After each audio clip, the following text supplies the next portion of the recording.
Olá, queridos. Aqui é Esther Ben David e eu queria compartilhar hoje com vocês uma reflexão de um estudo da Bíblia. São reflexões que eu faço ao estar estudando a palavra e eu gostaria de estar compartilhando com vocês. Hoje eu gostaria de falar sobre Meribá. Meribá, nós vamos ver que vai fazer uma mudança completa na vida de Arão, na vida de Moisés e na vida do povo de Israel. São eventos que acontecem nas nossas vidas que podem decidir sobre o nosso destino. Então eu acho muito atual esse estudo, o que aconteceu com eles, para nós tomarmos lição para a nossa vida. Lição. Quando eu li esta palavra, ela muito me tocou. E ela me fez pôr as barbas de molho, como diz a expressão. Ficar atenta, pois esse é um risco que nós corremos. Então vamos iniciar a leitura aqui, para aqueles ainda que não conhecem a história, ou para aqueles que conhecem relembrar, porque nós precisamos sempre relembrar. Sempre.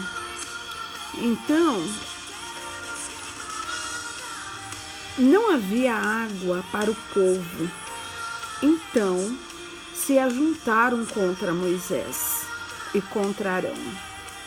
Veja bem, aí já é o primeiro erro do povo de Deus. Eles saíram do Egito e Deus os levou para o deserto.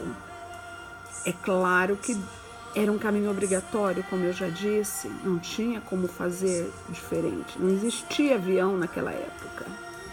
Se existisse avião, não teria que passar por aquele deserto. Era só tomar um avião e chegar em Israel. Mas eles tinham que passar. Mas o caminho durava 40 dias. E nós vamos ver que o negócio mudou. Por causa dos pecados do povo de Deus, do povo de Israel. Então nós temos que tomar cuidado com os nossos pecados. Porque são os nossos pecados que vai fazer com que nós vivamos situações que não éramos para viver. Vivamos situações que Deus não queria que vivêssemos. Mas são consequências, né?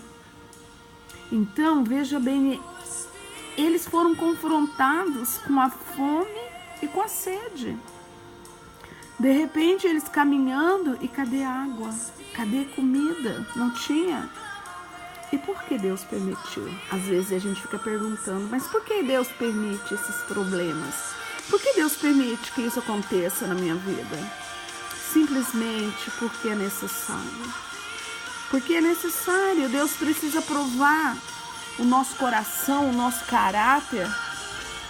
Não para Ele, né? Porque Ele já conhece. Antes de ter o mundo, Ele já nos tinha criado. Ele sabe o início e sabe o fim. Mas Ele precisa provar para nós mesmos quem nós somos. Para que nós possamos acordar e conseguir ver verdadeiramente o que está dentro de nós. Para que nós possamos sair do espírito do engano, né? Do auto-engano. Que às vezes a gente pensa que a gente é algo e no fundo nós não somos totalmente aquilo. Tem coisas escondidas dentro da nossa vida. E essas coisas escondidas, elas só vão aparecer em crise, em situação de crise, quando falta o pão, quando falta a comida. Por isso que muitos casamentos acabam quando a pobreza se instala. Quando o dinheiro foge. Então nós vamos testar se há amor, né? Porque quando se casa, se diz é para a riqueza e para a pobreza, na saúde e na doença. Mas muitas pessoas mostram realmente o que está dentro do seu coração. São nos maus momentos, nos momentos de tribulação, nos momentos de carência, de necessidade. E Deus permite por quê? Porque é necessário. É necessário que tudo que está dentro de nós venha à superfície para ser tratado. Então, o que o povo fez? O povo estava com fome, o povo estava com sede, num deserto. Eles tinham duas coisas a fazer, como nós: ou orar, ou se revoltar, blasfemar e começar a acusar o inocente. E foi qual a escolha que eles fizeram e que muitas vezes, a maioria das vezes, nós fazemos. O povo começou a brigar com o seu governo, brigar com o presidente, xingar o presidente, xingar o líder.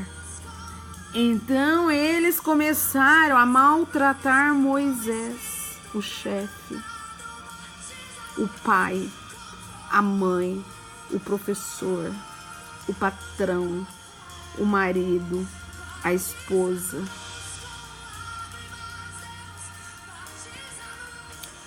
E eles disseram: antes tivéssemos perecido quando expiraram nossos irmãos perante o Senhor. Por que trouxeste a congregação do Senhor a este deserto para morrermos aí, nós e os nossos animais? Veja bem que eles estão questionando o líder. Por que você teve que trazer aqui